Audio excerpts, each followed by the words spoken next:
All right. Hello, everyone. It is another Tuesday, another day for our career Q&A that we did last week, which I can't believe last week was only a week ago. If you did not join us last week, this is super simple, super informal. I just wanted to create an opportunity for you guys to ask questions and I would answer them. This will probably be about 30, 40 minutes.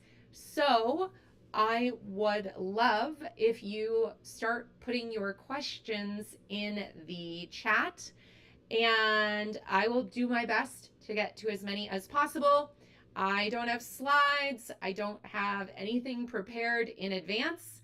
So this is really dependent on you guys coming with career questions. I am just going to pull up YouTube on my other monitor so I can see those questions coming in, because we're on YouTube and LinkedIn right now, and I want to make sure I can see all of the questions. All right, so let me just make sure I have the questions here. All right, I see them. So the other thing I want to remind you of is that on Thursday, not this Thursday, next Thursday, August 10th, I am teaching a workshop called Product Strategy for Your Career. And in that workshop, we are going to go over how you can apply product design, even marketing and sales principles to your career to help you reach your career goals, whether that means you want a promotion, you're currently interviewing, or maybe you're even just trying to figure out, like, what might the next step in my career be. Maybe you're perfectly happy where you are right now and you are trying to be a little more strategic about where you go in the future. I don't know. So anyway, product strategy for your career workshop happening on August 10th. If you want to join us, you will need to RSVP at this link, which I'm going to put in the chat momentarily. So give me a second. And I have to figure out how to go to it. Okay. So I can get to the chat for this event. I'm going to drop it in the chat right now for you guys. RSVP for the AUG 10 workshop. All right, there it is. Hold on, I just need to fix one little typo. All right, putting it there. I'm going to drop it on YouTube for you guys there too. All right, next Thursday, July, oh my goodness, August 10th. So I see a bunch of questions that are coming in. So let's jump to it and get to as many as we possibly can. All right. I see Gina wants to know, with so many UX design jobs wanting all kinds of experience, how do you recommend approaching applying for jobs? Are cover letters necessary? You just finished an education program for UX and you want to apply for everything. All right, I'm going to answer this in a couple of parts. So let's start from the end. You want to apply for everything. So if you're earlier in your career, I totally understand why you would want to apply for everything, because you don't know maybe what type of company you want to work at, or if any specific industries, interest you. Maybe years from now you realize you really want to work in healthcare or finance or travel or something like that, right? So I totally understand that. And one thing you could do to help focus your job search, Gina, is to focus less on what companies do you want to work at in terms of industry, or what you might want to focus on in the future. Maybe you realize you really want to focus on research or UX writing someday.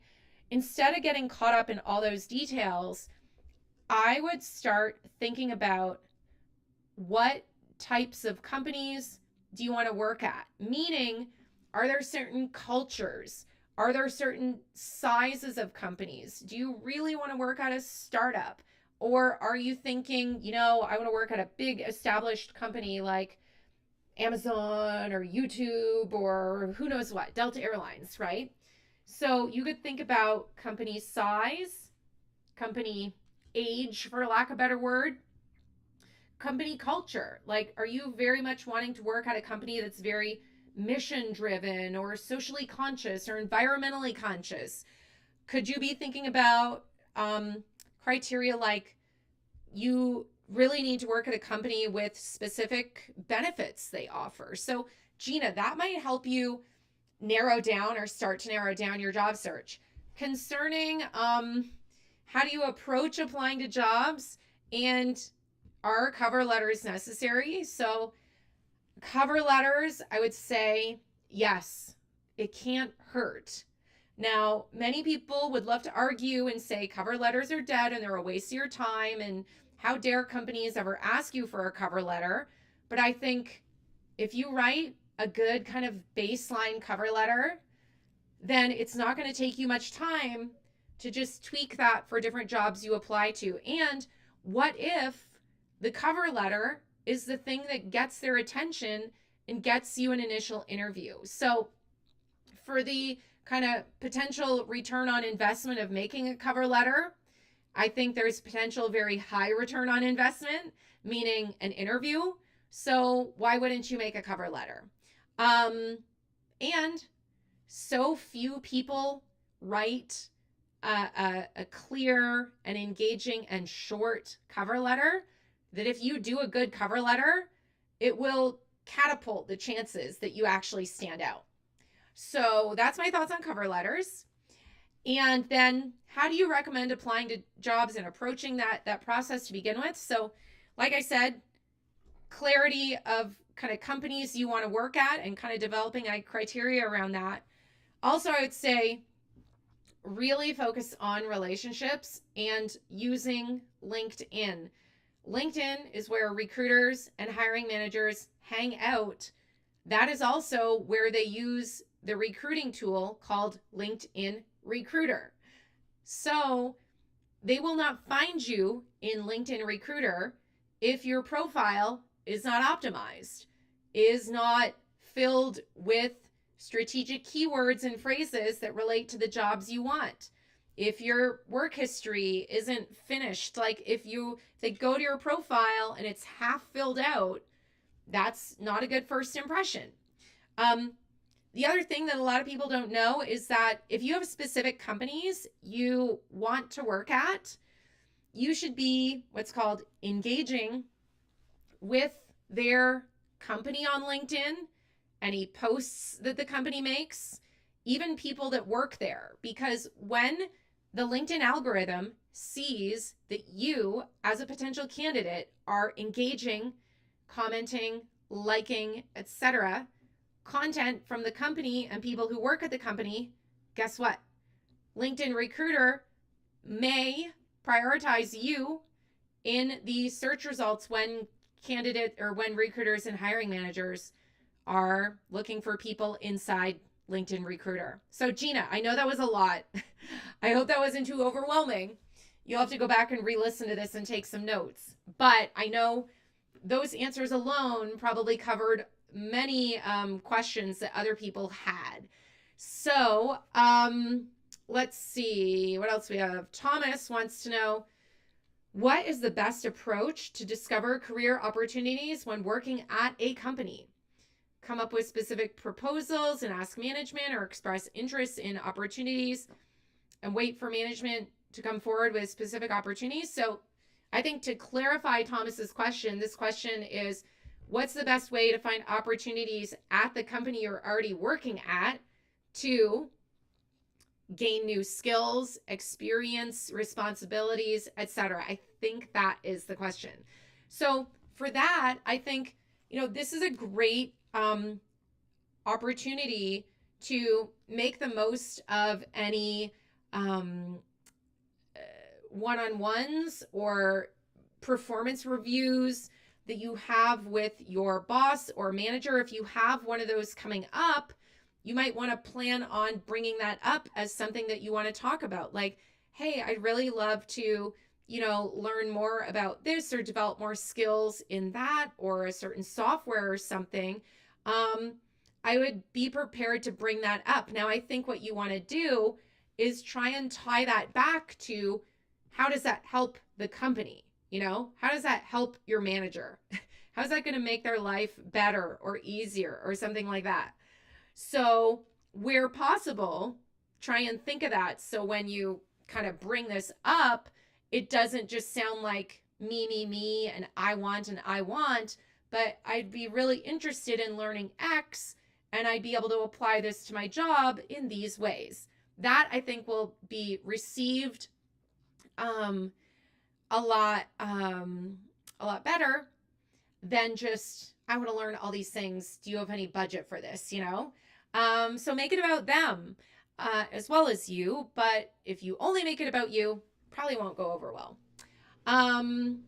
The other thing I would say is if you don't have a one-on-one or performance review coming up, then I would make a point to get some time either on your boss's calendar, or bosses are busy.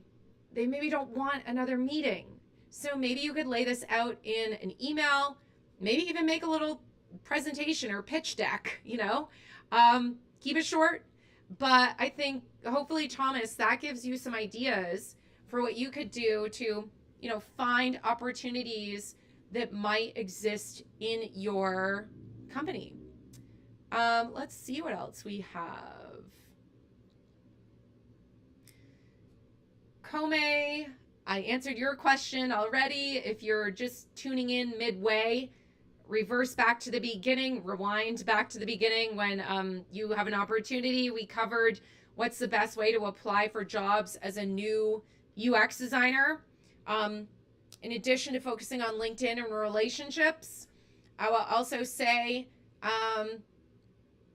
pay attention to the details of your resume, of your portfolio, of your LinkedIn profile. It sounds silly that I even have to say this, but spell check, grammar check, use Grammarly, pay attention to the actual UX, design, layout, color choices, hierarchy, alignment, all these basic design principles, especially if you are applying as a visual designer. You don't want to have slides in your portfolio that are hard to read because everything is smushed together and there's no hierarchy and not enough white space, etc. Same thing for your resume. So hopefully that gives you some ideas. Let's see what else we have here. Okay.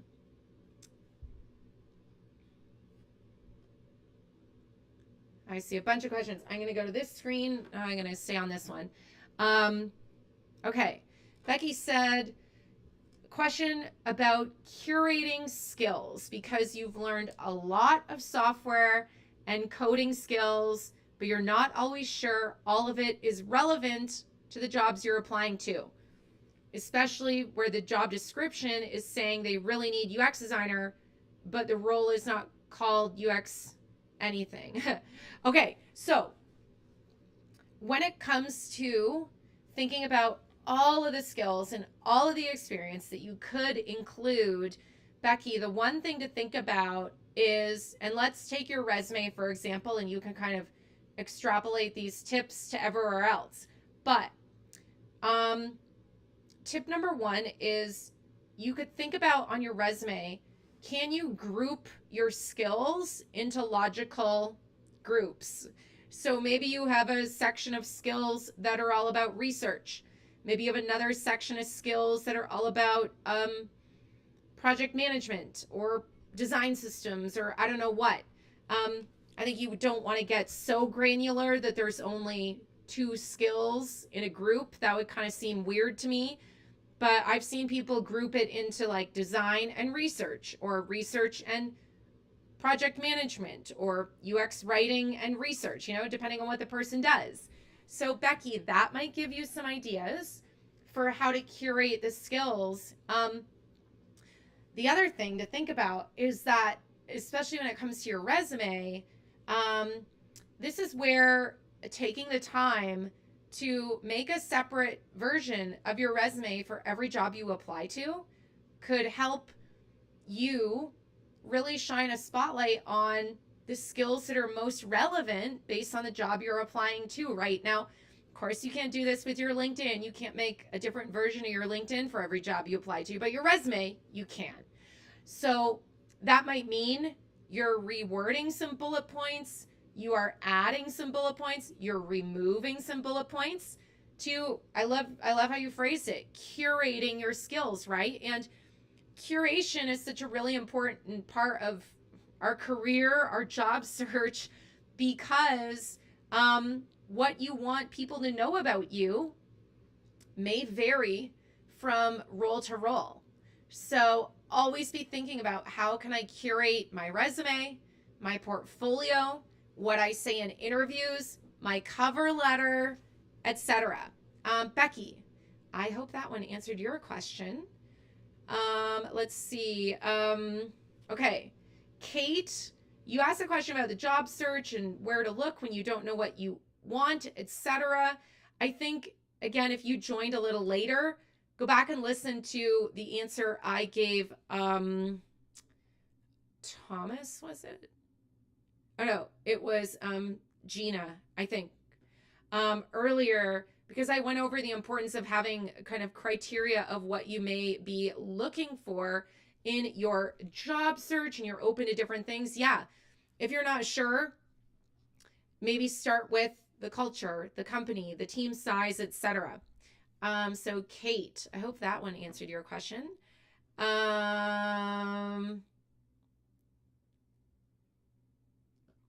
Let's see. Valerie wants to know, what's the best way to approach recruiters? Cold email them? What are some interesting ways I've seen other designers get people to pay attention to them? So let's talk about cold messaging. Some people are not afraid of cold messaging. For other people, it is like worse than public speaking. So how do you stand out to people when you're cold messaging them? What you want to do is never have to send a cold email to begin with, or a cold message.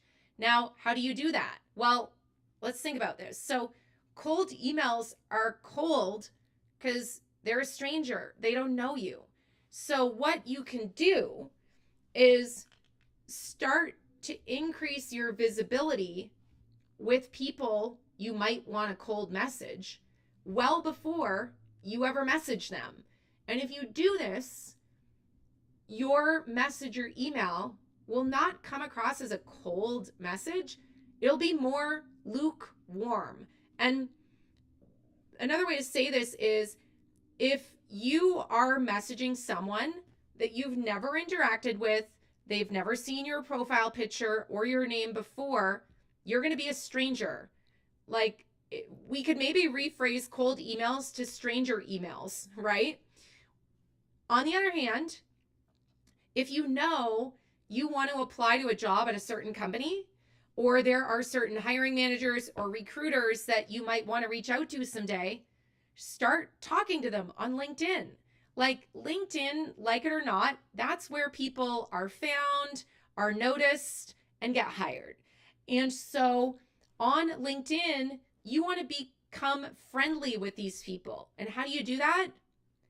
Go to their profile and start commenting on their posts, liking their posts, sharing their posts. Now, the one important thing to do, though, is when it comes to commenting, you kind of just have to use a bit of common sense and social etiquette.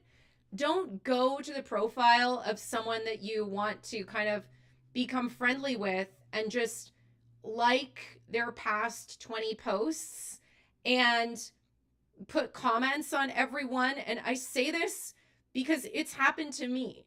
And when I log into LinkedIn or Instagram or somewhere else, and I see like someone has liked 20 of my things, it feels like a little stalker to me.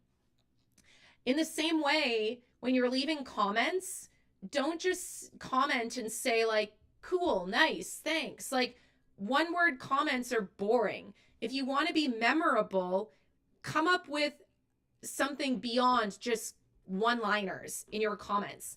And when you do this, when you show up, you'll become more visible. You'll become like an acquaintance, let's say.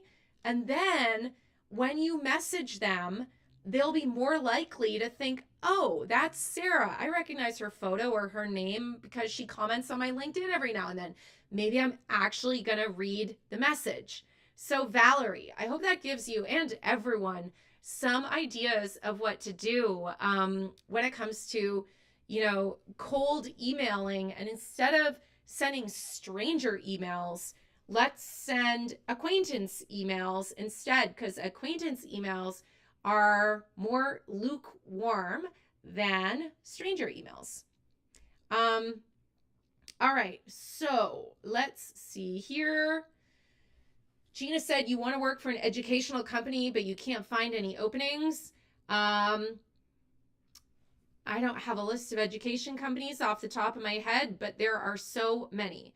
And I think that what you should do, check out the job board on a website called Builtin, builtin.com. They have a job board that allows you to filter by industry or category. And I bet you there's an education one, but there's so many, like masterclass.com, udemy.com, Duolingo, like the language ones, right? Chegg.com, Chegg, I think that's how you spell it. There are so many. So maybe Builtin will help you find some of those. All right. We have more. Let's see.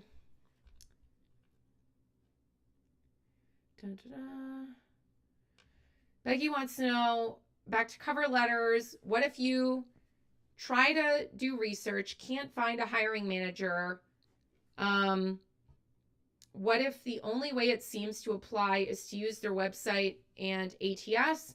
So sometimes companies in even the website and the ATS will let you attach a cover letter. If that is an option, do that. What I would not do is where it says upload or add your PDF. I would not attach a PDF file that has a cover letter as page 1 and then your resume, because I think that could very much hinder the ability for the applicant tracking system or recruiting software they use to like parse and read your resume if the first thing is a cover letter in that PDF file. So that's what I would not do. Okay. Lorena wants to know, how important is it to have a portfolio at the start of your career? You're going to get different answers from different people. We've probably all seen discussions on LinkedIn and elsewhere that say like portfolios should not be required, etc. Okay. Maybe in the future they won't be, but in the world we live in right now, portfolios seem, based on all the career coaching I've done and the many recruiters and hiring managers I've done research with, it's a part of the process. And even if you never end up showing your portfolio to someone, the very act of creating it is going to help you do a much better job in the interviews. So even if one day portfolios are just not a part of the interview process, I would still advocate that people write case studies so they are much more prepared to talk about what the heck they did in interviews. I think portfolios, though, are very much a part of the interview process for most companies. And if we were to go to 10 different job postings right now, I would guess at least 7 would say, like, you know, apply with your resume and portfolio or something like that. Yeah. Maybe in 10 years, we won't be using them. I don't know, but we'll have to check back in 10 years and see. um, let's see. Okay, we only have time for a few more, so I'm going to see what else. I apologize if I don't get to all of them here because I have to run to a meeting. But let's see here. How many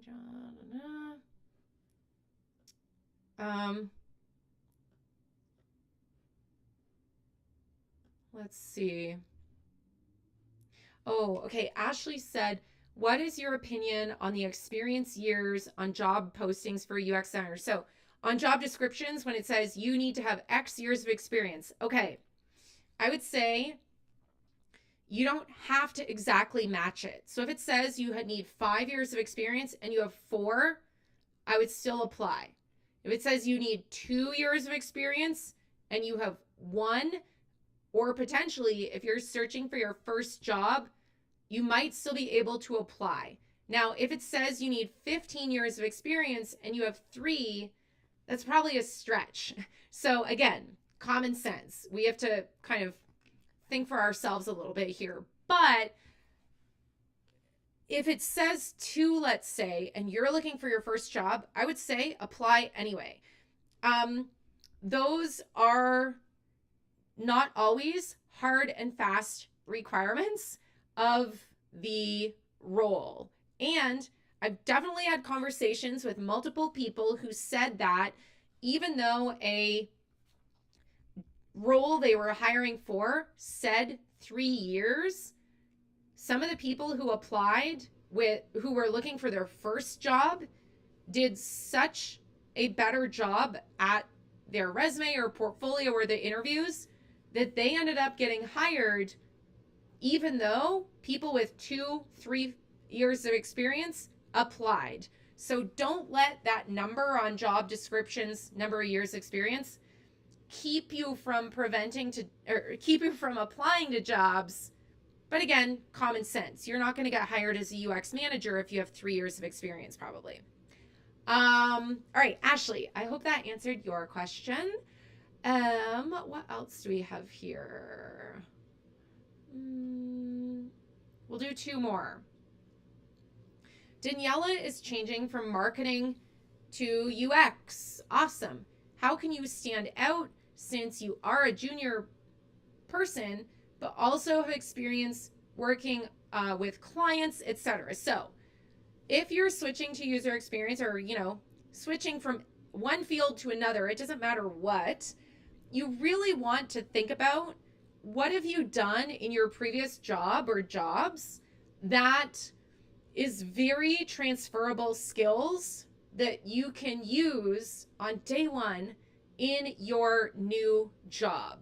And then you want to make sure that your resume, that your portfolio, that your LinkedIn profile, the work experience, even the about section of your LinkedIn profile are really shining a spotlight of that specific experience and transferable skills from what you did before. So Daniela, because you said you have been working in marketing, maybe even if you didn't have a job title that had the words UX in it in your marketing job, it's highly possible you did research, you did design, you did other UX related things that you could highlight.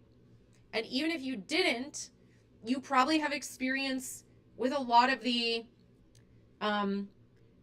soft skills, let's say, like client management or dealing with difficult stakeholders or project management of marketing projects and things. And those would be examples of things that you could really highlight as you start to assemble your career materials, your resume, portfolio, LinkedIn, etc., so you can start applying to jobs.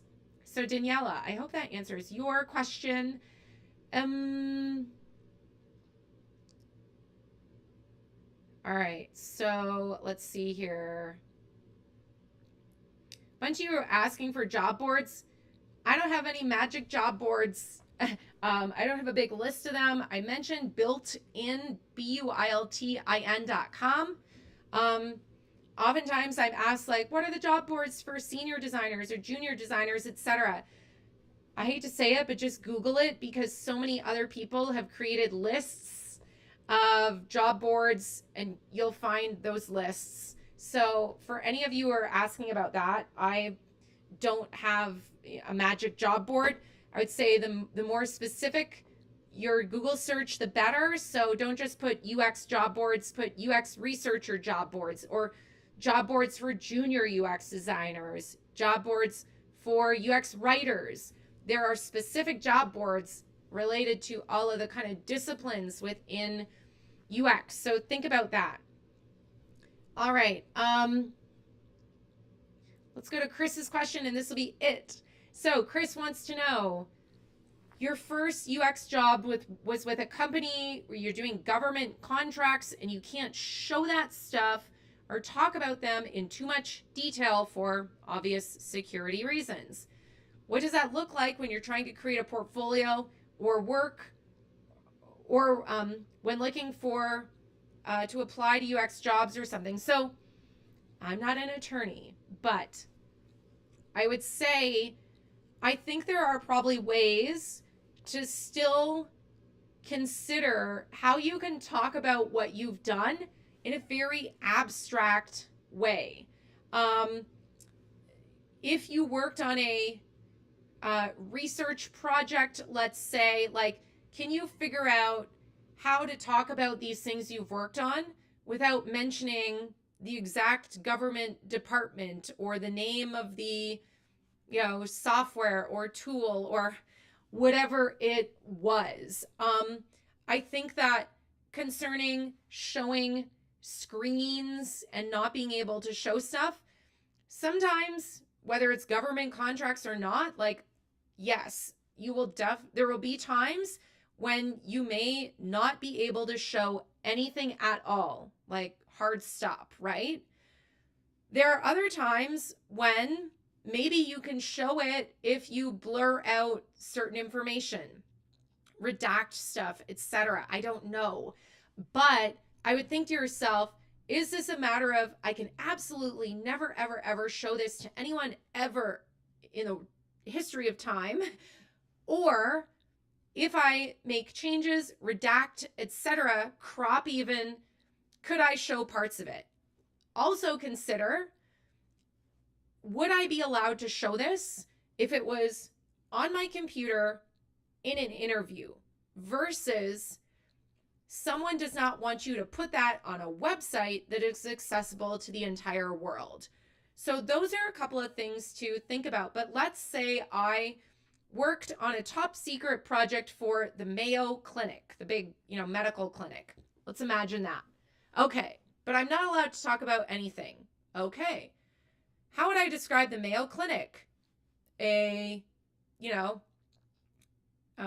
international or national, I actually don't even know, like medical facility or medical organization or something, or a 500 or 5,000 person medical organization. I don't know, right? If you said that, then at least I'm providing the context so people get a sense of what it was without saying the Mayo Clinic, right? I should have done research before this to come up with a way to talk about the Mayo Clinic without saying Mayo Clinic, but you get the idea, right? And then, I could say, I did research and experience design for a electronic medical records system, and I could talk about it that way. I think, hopefully, Chris, that gives you some ideas how you could abstract this a little bit. And then also think to yourself, is this a matter of I can't show anything at all for any reason? Or are there ways I could show it, or situations where I could show it, like an interview on my laptop, but not on a website for everyone to see? All right, everyone. That is all the time we have. I hope that you guys have some takeaways, that you have some actionable stuff you can do, that hopefully it cleared up some questions or misconceptions you may have. I cannot promise this. I may do another one of these tomorrow. I'm trying to do a bit of scheduling adjusting. So if you follow me on LinkedIn, make sure you hit that bell on my profile, because I didn't set up the event yet, so you can RSVP to this. But if you follow my profile on LinkedIn and hit the bell, you'll know as soon as I go live. It will probably be very similar to the time of day today, maybe 1 or 2 hours earlier, but I just haven't been able to clear something for my calendar yet. So the last thing I will say is to remind you, next Thursday, I am hosting that masterclass, Product Strategy for Your Career, all about how do we apply the design, the research, the strategy, the UX writing, the content design, the sales, the marketing, all these things that we do or other people do, at the companies where we work at. How do we apply that to our careers? So that's what we're going to do next Thursday, August 10. I'm going to drop that in the chat again for all of you so you can catch the link to RSVP so you do not miss it. And I think that's all. In a couple of hours, I'm going to go back through and try and see if there's any questions I can answer in the comments too. But I got to run. So I hope this was helpful, and I will talk to you all maybe tomorrow, but we will see. So have a good rest of your day, everyone. Talk to you later. Bye.